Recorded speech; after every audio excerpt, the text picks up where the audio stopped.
তিনি আজীবন একজন পরিচ্ছন্ন মানুষ ছিলেন। আইনের অঙ্গনে দীর্ঘদিন তিনি সেবা দিয়েছেন এবং তিনি অত্যন্ত স্বচ্ছতা দক্ষতার সাথে এই কাজটা করেছেন। তিনি কোনোদিন কোনো অস্বচ্ছ কাজ পছন্দ করতেন না এবং সেভাবেই তিনি তার বাকি জিন্দগিটাও কাটিয়েছেন। কিন্তু আমরা সবাই জানি যে গত প্রায় 4 বছর ধরে তিনি বিভিন্ন পর্বে বিভিন্ন জটিল রোগে ভুগছিলেন। বিশেষ করে প্রথমে প্রস্টেটের ক্যান্সার, তারপরে তার প্যানক্রিয়াসের ক্যান্সার, শেষ পর্যন্ত আল্লাহ তাআলার দরবারে তিনি এগুলা নিয়েই চলে গেছেন।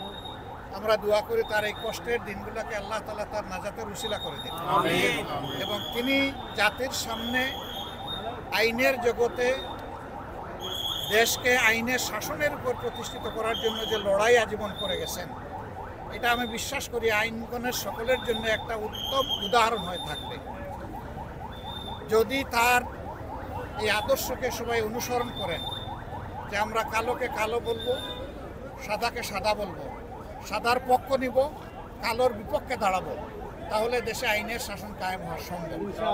আমরা আপনাদের মাধ্যমে আইন অঙ্গনের যারা সেবা দিচ্ছেন, সম্মানিত আইনজীবীবৃন্দ, বিচারকবৃন্দ এবং দেশবাসীকে এই আহ্বান জানাই যে আসুন একটা ন্যায় বিচার নির্ভর একটা সমাজ গড়ার জন্য, সমাজ থেকে সব ধরনের বৈষম্য অনাচার দূর করার জন্য আমরা সবাই একসাথে কাজ করি।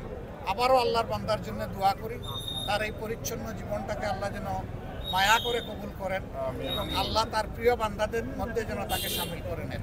আর তার আত্মীয় স্বজন যারা আছেন আল্লাহ তাদেরকে সবর করার তৌফিক দিন, তার সহকর্মীবৃন্দকে আল্লাহ সবর করার তৌফিক দিন এবং তার জীবনের ভালো উদাহরণগুলোকে ধারণ করে আল্লাহ তাআলা আমাদেরকে সামনে এগিয়ে যাওয়ার তৌফিক দান করুন। সবাইকে ধন্যবাদ। আসসালামু আলাইকুম ওয়া রাহমাতুল্লাহ।